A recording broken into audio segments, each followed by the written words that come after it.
नमस्कार मित्रांनो, KR मॅथ्समध्ये तुमचं स्वागत आहे. मित्रांनो, आता आपण नवीन एका घटकाचा कटऑफ पाहणार आहोत. तो म्हणजे SRPF वरणगाव.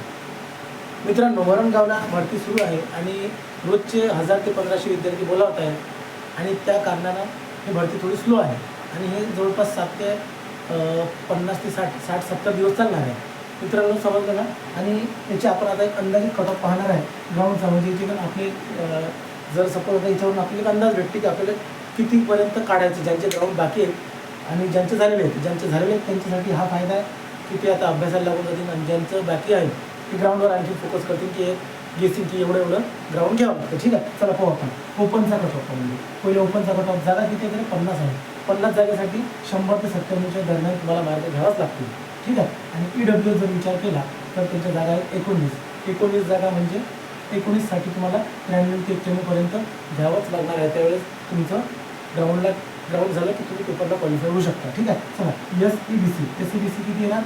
किती जागा आहेत? 19 जागा आहेत. त्यांचा पण कटऑफ 97 ते 95 जागा येऊ शकतो. ठीक आहे.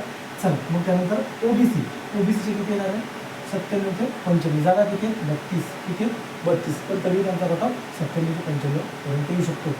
पहा त्यानंतर एसबीसीचे किती येणार? केवळ 97 ते 95 जागा कमी आहेत, खूप कमी आहेत. पण मित्रांनो, कुठं जागा कमी आहेत, कुठे जास्त आहेत, म्हणून त्या कारणानं कटऑफ कमी जास्त होत राहतो. ठीक आहे. चला एनटीडीचे किती आहेत? 5 जागा आहेत आणि त्यांचा कटऑफ पण किती येणार आहे? मग 95 ते 93पर्यंत येणार आहे. ठीक आहे. एनटीसीचा किती येणार? 95 ते 93, तेवढंच.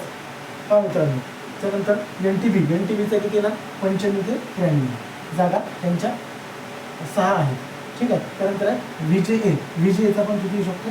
95 ते 93 आणि त्यांच्या जागा किती? 8 आहेत.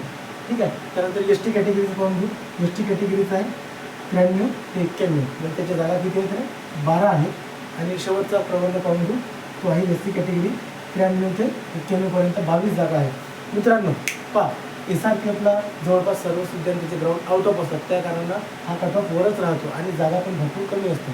त्या कारणानं हा कटऑफ थोडा वर लागतो.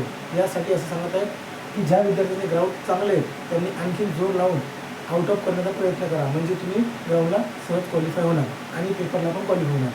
जर सपोज काही विद्यार्थ्यांचं CPला झालं नाही तर मग SRPFला त्यांचं होण्याची शक्यता असते.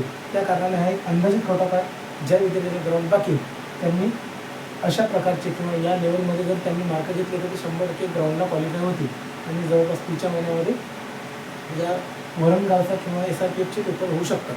ठीक आहे मित्रांनो, तुम्हाला जर माझा व्हिडिओ आवडला असेल तर नक्कीच माझ्या चॅनलला सबस्क्राईब करा, कमेंट करा आणि लाईक करा. ठीक आहे. धन्यवाद.